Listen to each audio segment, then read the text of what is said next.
Bonjour. Au cours de la vidéo « Les lignes du devis », nous avons vu comment réaliser la saisie de ce document de plusieurs manières. Il en ressortait l'importance de constituer une bibliothèque personnalisée, ce que nous vous proposons de voir dans le détail aujourd'hui.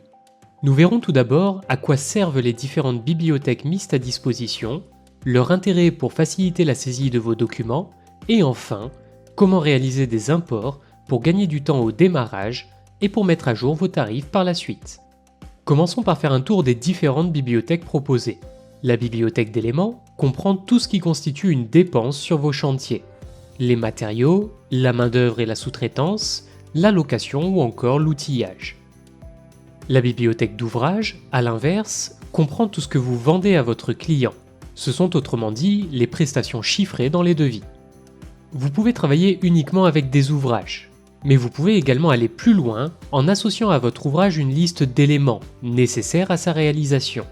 Chacun de ces éléments est associé à un prix d'achat, ou de dépense si on pense en termes de main-d'œuvre, ainsi qu'à une marge sur ce prix d'achat pour en dégager un prix de vente.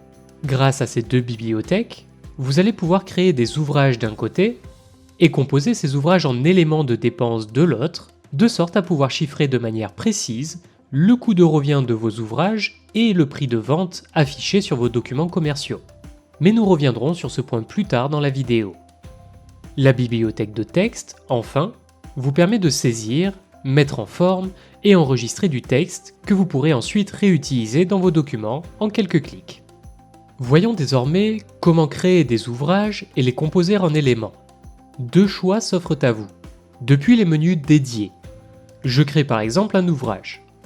Je lui donne au minimum un identifiant et un libellé et j'enregistre. Je peux, si je le souhaite, saisir déjà le prix d'achat et de vente de cet ouvrage, mais je peux sinon attendre de composer l'ouvrage pour que celui-ci soit chiffré automatiquement par le logiciel. Après un premier enregistrement, je vois s'afficher l'onglet de composition. Je peux ici ajouter des éléments. Je renseigne par exemple une ligne de fourniture et une ligne de main-d'œuvre. En fonction de la quantité renseignée et du prix d'achat et de vente pour cet élément, le logiciel me calcule un coût de revient et un prix de vente pour l'ouvrage. Précisons que la composition est renseignée pour une unité d'ouvrage.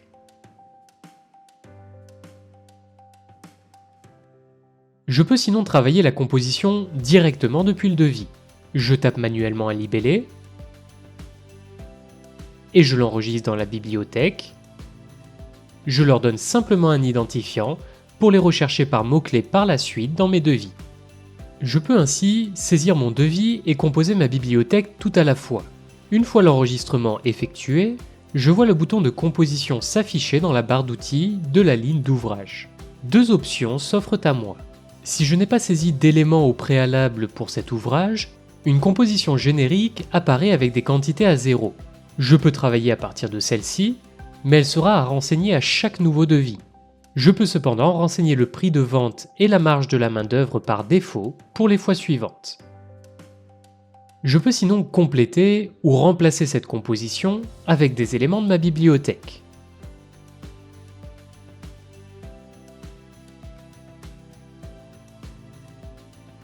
Si je clique sur l'icône de disquette, je peux mettre à jour l'ouvrage avec la nouvelle composition.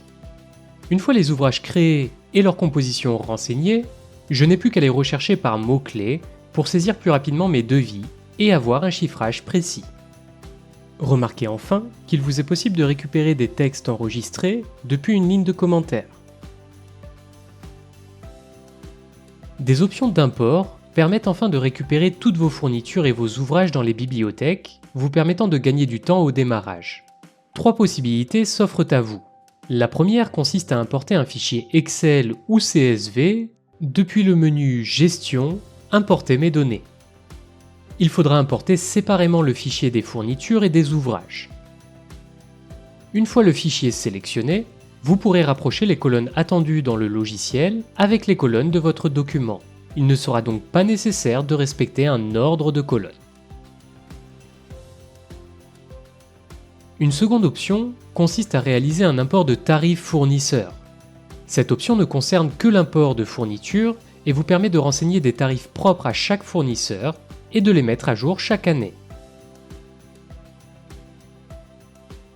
Une troisième option consiste à faire l'acquisition d'une bibliothèque de prix bâti-chiffrage ou de profiter de la bibliothèque de démonstration gratuite de 750 ouvrages.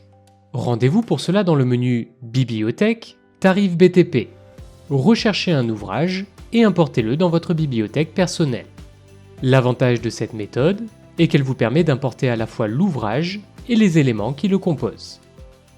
Sachez enfin que vous pouvez faire correspondre ces éléments à ceux de votre bibliothèque, permettant de mettre à jour chaque année cette base de prix en important le catalogue fournisseur, comme évoqué sur la seconde option d'import.